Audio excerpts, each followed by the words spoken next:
We're at Bloggapalooza 2006. It's the very first Bloggapalooza. We're interviewing bloggers, candidates, elected officials all day long, and I'm here with Gloria Ferris of GloriaFerris.net. Gloria, welcome. Thank you, Anthony. Tell us a little bit here. about your blog. Well, my blog is, I say it's one woman's view by her place by the zoo. And I live in the old Brooklyn Center neighborhood, actually the north side, and it's a community blog, and I write about businesses, local businesses. I try to promote local production for local consumption as much as I can, and I do write about issues at times, and I talk about the people in the neighborhood and some of the things that we do. So, how long have you been blogging? Well, that's an interesting little story. George Nemeth of Brewed Fresh Daily told me that I should start a blog when I was running for city council in last year. Let's see, that would have been in May of 2005.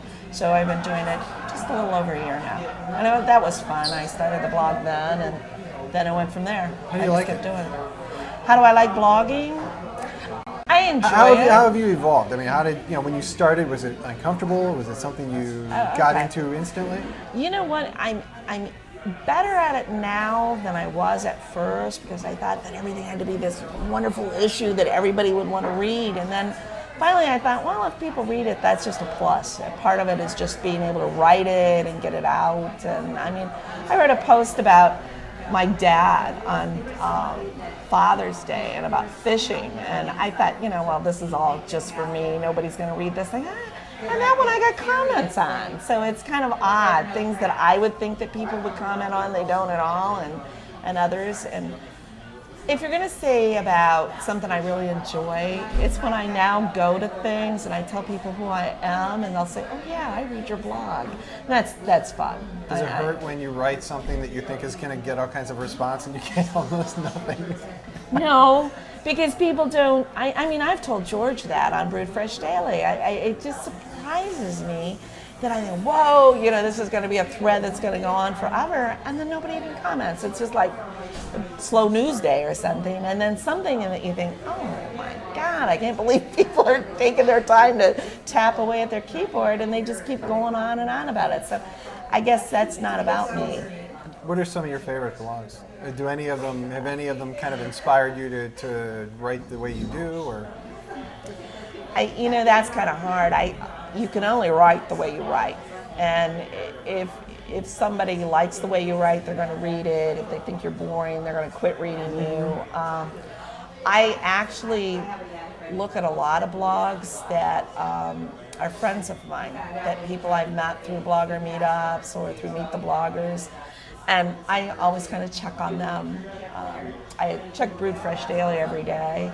Then I look at his most recent Neo blogs, so that makes it easier if I see anybody on there that I usually take. But I read probably too many blogs. So you get sucked into it. Yeah, got to be careful. The Meet the Bloggers format started a year ago. That's kind of what this is, a celebration of the Meet the Bloggers format. How many Meet the Bloggers interviews have you done? Well, I haven't personally done them all, but there's been 64. So there's ballpark, how many do you think you've been in? How many have I been in? I started in January, so probably about 42. Wow. About 40, yeah. Are there any one or two that really stand out, or specific things within a Meet the Bloggers interview that really stood out that were particularly interesting? Were there any that you showed up at thinking this is just going to be a routine one, and you were blown away and said this is really interesting? I don't ever go with it that they're ever going to be routine, because they're not. Yeah. I mean, that is really kind of what's really surprising. I think maybe the one that surprised me the most was the one that we did with Helen Smith. I mean, I've known Helen since 1976 when I moved to Cleveland, and I found things out about her that I didn't know. And what really, I think that just shows how people are drawn out by the conversation aspect. My husband Tim will say it's kind of like, we're going to talk to you for about an hour, like over the breakfast table or over the dinner table, and we're going to have a conversation. And that's really what they are, and it draws people out. The political candidate that I was kind of blown way with most recently was Lance Mason. I was just really, and maybe Mike Davila on the other side of the aisle as a Republican, and Lance as a Democrat. Those two men give me hope for the future of Ohio and our political life, because they both seem to be very sincere, caring individuals, and they both brought to the table that we've got to get over this bipartisan because it keeps us apart and we're not progressing. So those two guys, I thought they were pretty important. What do you see coming up for GloriaFerris.net in the next year? Any major Any major things? Where do you want coming to take the blog now? Well, right now we also have another blog that we all can contribute to that's called Save Our Land, and it basically is dealing with eminent domain issues in Ohio.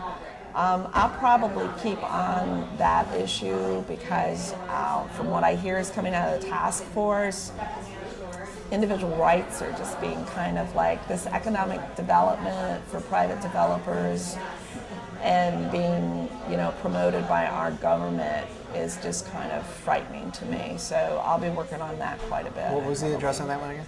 SaveOurLand.blogspot.com. Got it. Yeah. GloriaFerris.net. Gloria Ferris, thank you for joining us. Well, thank you, Anthony. Have fun today. Yeah, thanks.